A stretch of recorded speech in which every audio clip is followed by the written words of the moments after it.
बिस्मिल्लाहिर्रहमानिर्रहीम। स्टूडेंट्स, आज हम ब्रांचेज़ ऑफ फ़िज़िक्स की बात करेंगे। हमारा टॉपिक है ब्रांचेज़ ऑफ फ़िज़िक्स, कि फ़िज़िक्स को किन किन ब्रांचेज़ में डिवाइड किया गया है।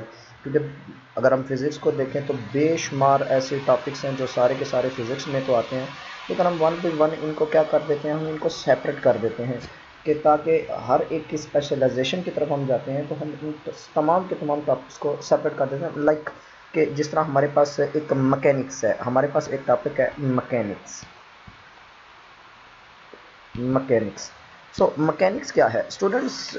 बेसिकली फिज़िक्स की वो ब्रांच जिसमें हम तमाम की तमाम बॉडीज़ की मोशन को पढ़ते हैं कि उनकी मोशन क्या है, और सेकंड चीज़ हम पढ़ते हैं कि what are the causes of motion, कि उसकी मोशन की काज क्या है, उसकी वजह क्या है।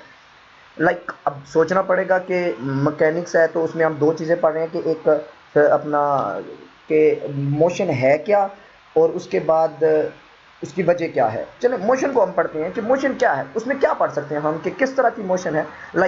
कि बॉडी कौन सी मोशन कर रहा है, कि वो मोशन में है भी है या नहीं है, यानी कि वो अपनी अगर चेंज कर रहा है जगह, अपनी पोजीशन को चेंज कर रहा है बार बार, तो हम उसको कह देते हैं कि बॉडी मोशन में है। लेकिन हम इससे आगे क्या कह सकते हैं, मोशन में हम क्या पढ़ सकते हैं बेसिकली कि बॉडी की मोशन किस तरह की है, कि वो क्या सीधे रास्ते पर मूव कर रहा है, क्या वो अपनी मोशन को कभी इधर कभी उधर कभी इधर, यानी कि रैंडमली वो मूव कर रहा है। तो उस मोशन को हम क्या कहते हैं? कुछ ऐसे बॉडी होते हैं जो कर्व पाथ में मूव करते हैं या इस तरह कर रहे, कुछ ऐसे बॉडीज हैं जो सर्कल में मूव करते हैं, तो उनकी मोशन क्या होती है। कुछ ऐसे बॉडीज हैं जो अपनी ही सेंटर पोजीशन के कभी आगे जा रहे होते हैं कभी पीछे जा रहे होते हैं, तो ऐसी मोशन को क्या कह सकते हैं हम। तो ये मोशन की टाइप्स हैं कि हम इन मोशन को पढ़ते हैं कि बॉडी किस तरह की मोशन कर रहा है इसमें, और फिर क्या वो मोशन के दौरान डिस्टेंस को कवर करता है या नहीं करता, क्या वो मोशन के दौरान डिस्टेंस को कवर करता है या नहीं करता। अगर चलो मोशन को डिस्टेंस भी वो कर रहा है, तो क्या फिर वो कितने वक्त में डिस्टेंस, यानी कि टाइम वो कितना लगा रहा है, टाइम को भी डिस्कस करते हैं हम। टाइम के लिहाज से डिस्टेंस को डिस्कस करते हैं, जिसको हम दोनों को अगर मिलाएं तो वो क्या बन जाता है, हमारा स्पीड बन जाता है। बट इस तरह की जो कि मोशन किस तरह की है, क्या वो डिस्टेंस कवर कर रहा है या वो उसमें कोई एक्सेलरेशन, एक्सेलरेशन मीन कि क्या उसकी डिस्टेंस उसकी स्पीड में चेंजिंग आ रही है, क्या उसकी स्पीड बढ़ रही है, क्या उसकी स्पीड कम हो रही है। ये सारी चीज़ें हम मैकेनिक्स में डिस्कस करते हैं, और उसके बाद फिर हम क्या करते हैं कि इसकी वजह जानते हैं। जो सबसे बड़ी काज है मोशन की, सबसे बड़ी काज, मोशन की सबसे बड़ी जो मेन काज है मोशन की, CAUSE काज, मोशन की जो काज है वो सबसे बड़ी है फोर्स। कि हम किसी बॉडी पर फोर्स लगाते हैं तो वो बॉडी क्या करता है, मूव करता है। तो हम मोशन करता है जब बॉडी, तो क्यों करता है, उस पर फोर्स लगाते हैं, और ड्यूरिंग द मोशन कौन सी फोर्सेस और ऐसी भी हैं जो उस पर बॉडी पर एक्ट कर रही होती हैं। ये सारी चीज़ें हम किस में पढ़ते हैं, मैकेनिक्स में पढ़ते हैं। उसके बाद हमारी ये तो फर्स्ट थी कि जिसमें हम मैकेनिक्स है। मैकेनिक्स के बाद हम पढ़ते हैं, हम हीट को पढ़ते हैं कि हीट क्या है।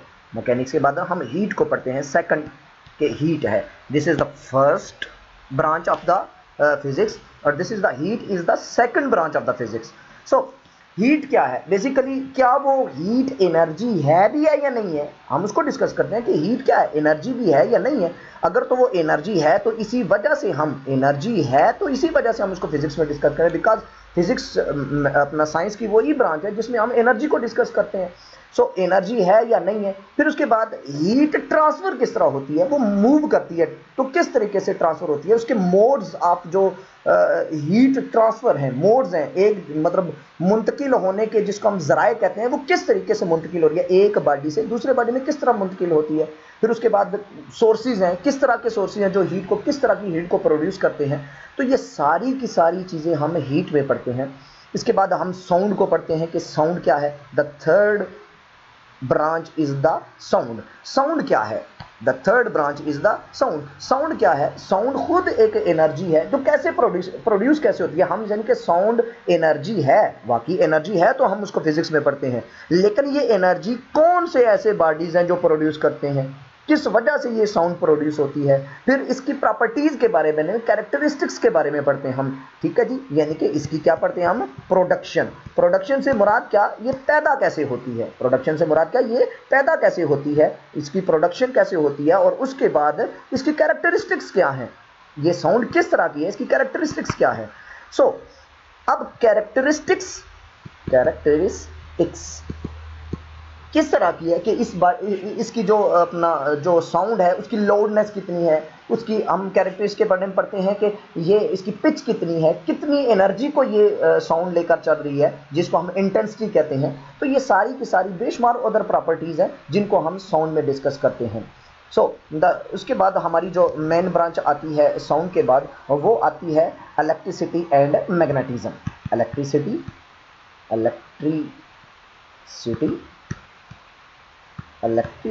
And magnetism.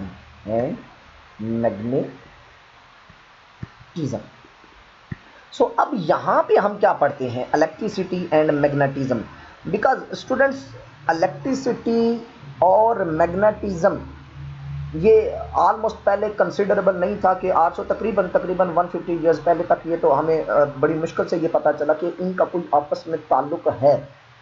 कि हम ये पढ़ते हैं कि इलेक्ट्रिसिटी क्या है, बेसिकली वो चार्जेस की मोशन को कहते हैं हम इलेक्ट्रिसिटी, और इन चार्जेस की मोशन से हम मैग्नेटिज्म क्या प्रोड्यूस हो सकती है, और इन इलेक्ट्रिसिटी और मैग्नेटिज्म का आपस में रिलेशन क्या है।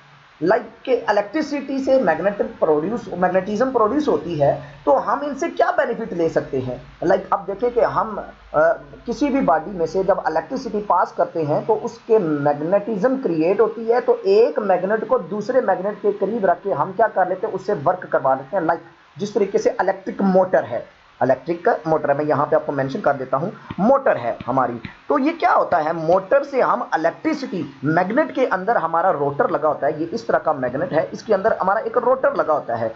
तो इस रोटर में यानी कि इस कॉइल के अंदर इस तरह की एक कॉइल लगी होती है, इस कॉइल के अंदर हम क्या करते हैं, इलेक्ट्रिसिटी पास करते हैं। ये भी मैग्नेट है, ये भी मैग्नेट है, और इसके अंदर जब इलेक्ट्रिसिटी पास करती है तो इसके अंदर भी मैग्नेटिज्म प्रोड्यूस होती है। ये मैग्नेट और ये वाला मैग्नेट क्या करते हैं, एक दूसरे के ऊपर फोर्स लगाते हैं, तो इसके अंदर रोटेशन पैदा होती है। इसका मतलब है कि किसी भी मैग्नेटिक फील्ड के अंदर कोई अगर दूसरी कॉइल को रख दिया जाए, दूसरी कॉइल को रखने के बाद हम क्या करते हैं, उसके अंदर रोटेशन प्रोड्यूस करवा लेते हैं।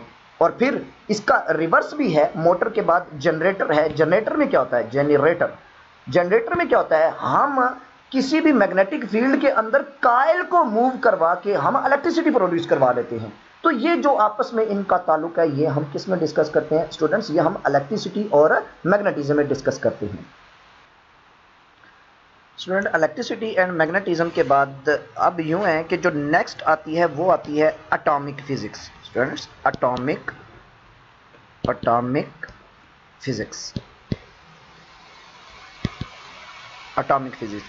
अब इस एटॉमिक फिजिक्स में हम स्टूडेंट्स क्या पढ़ते हैं, बेसिकली हम बिहेवियर ऑफ द एटम पढ़ते हैं और behaviour of the sub atomic particle पढ़ते हैं कि क्या उनकी प्रॉपर्टीज़ हैं, उनकी कैरेक्टरिस्टिक्स क्या है, उनसे क्या क्या काम हम कर सकते हैं। ये सारे का सारा बिहेवियर यानी कि उस एटम के जो पार्टिकल्स हैं उनका बिहेवियर कैसा है, उनके ऊपर किस तरह का चार्ज है, कौन से इलेक्ट्रॉन किस तरह के रिवॉल्व कर रहे हैं, उनसे क्या क्या काम हम निकाल सकते हैं। तो ये सारे का सारा एटॉमिक फिजिक्स के हम पढ़ते हैं। और इसके अलावा जो नेक्स्ट हमारा जो अपना फिजिक्स है वो है न्यूक्लियर फिजिक्स। अब न्यूक्लियर फिजिक्स में हम क्या पढ़ते हैं, बेसिकली एक तो सब एटॉमिक पार्टिकल में इलेक्ट्रॉन या, लेकिन उसके अंदर न्यूक्लियस है। अब बिहेवियर ऑफ द न्यूक्लियंस यानी कि न्यूक्लियस के अंदर जो पार्टिकल है उनका बिहेवियर क्या है। फिर स्पेशली हम जनरेशन जो न्यूक्लियर फिजिक्स में पढ़ते हैं वो जनरेशन ऑफ जो एनर्जी है, जनरेशन ऑफ इलेक्ट्रिसिटी या जनरेशन ऑफ एनर्जी कि जो हम न्यूक्लियस से एनर्जी लेते हैं, यानी कि जो इनसे रेडिएशंस निकलती हैं, हम उनको रेडिएशन की बिहेवियर को पढ़ते हैं, वो उनकी नेचर को पढ़ते हैं कि किस तरह की वो रेडिएशंस हैं, उन पे क्या क्या चार्जेस हैं या क्या है, उससे हम जो फिर न्यू जो प्रोडक्शन ऑफ हीट है, उसके बाद उस प्रोडक्शन ऑफ हीट को हम कहाँ पे यूज़ करते हैं, हम न्यूक्लियर पावर प्लांट्स में यूज़ करते हैं, तो वहाँ से हमें फिर इलेक्ट्रिसिटी प्रोड्यूस होती है। तो उससे उस न्यूक्लियर एनर्जी हम बेसिकली किसको यूज़ कर रहे, किसको स्टडी कर रहे हैं, वो जनरेशन ऑफ एनर्जी है, हम किस तरह एनर्जी को वहाँ से जनरेट कर देते हैं। तो ये जो एटॉमिक फिजिक्स और न्यूक्लियर फिजिक्स है, ये बेसिकली जो मेरा इससे लास्ट लेक्चर था वो ये था कि ये जो मॉडर्न फिजिक्स है ये उसमें डिस्कस की जाती है, मॉडर्न फिजिक्स में, क्योंकि मैं लास्ट लेक्चर ये ले चुका हूँ कि मॉडर्न फिजिक्स क्या है, कि वो किस चीज़ों को डिस्कस करती है। तो मॉडर्न फिजिक्स जो है वो एटॉमिक फिजिक्स, न्यूक्लियर फिजिक्स को ज़्यादातर जो है वो इन्हीं को डिस्कस करती है। इसके अलावा जो इससे नेक्स्ट है वो है आपकी जियो फिजिक्स। जियो फिजिक्स, जियो फिजिक्स क्या है? ज़मीन की इंटरनल स्ट्रक्चर को पढ़ना, इसकी इंटरनल प्रॉपर्टीज को पढ़ना, फिर ज़मीन के अंदर जो हीट एनर्जी है उसके बारे में पढ़ना, ये सारे का सारा फिर उससे हम क्या क्या काम जो है वो कर सकते हैं, कौन से वर्क है जो हम उससे जियो फिजिक्स की उस सब्जेक्ट को यूज़ करते हुए हम उसके मतलब जो नॉलेज लेते हैं, ठीक है जी, उसकी एनर्जी के मुतालिक जो उसके अंदर मौजूद है वो सारी की सारी एनर्जी, उसको कैसे हम यूज़ कर सकते हैं, ये सारे का सारा हम जियो फिजिक्स में पढ़ते हैं। और इसके अलावा है हमारी प्लाज्मा फिजिक्स है, मेनली जो हम जानते हैं कि जो यूनिवर्स का ज़्यादातर पार्ट है वो सारे का सारा प्लाज्मा पे सारे का सारा प्लाज्मा है। तो इस प्लाज्मा को पढ़ते हैं कि प्लाज्मा है क्या, ठीक है जी। ये इंशाल्लाह ताला नेक्स्ट में भी हम कुछ लेक्चर्स होंगे जिसमें प्लाज्मा पे लेक्चर होगा कि ये आयनिक स्टेट है, तो आयनिक स्टेट से मुराद प्लाज्मा, क्योंकि it is the ionic state of the matter. तो ये हम आयनिक स्टेट ऑफ द मैटर को सारे का उसकी प्रॉपर्टीज़ को, उससे क्या क्या हम प्रोडक्शन उसकी कैसे होती है, उसकी कैरेक्टरिस्टिक्स क्या है, ये सारी की सारी हम प्लाज्मा फिजिक्स में डिस्कस करते हैं। तो स्टूडेंट्स ये था आज का लेक्चर, इंशाल्लाह ताला नेक्स्ट लेक्चर के साथ हाज़िर होते हैं। शुक्रिया।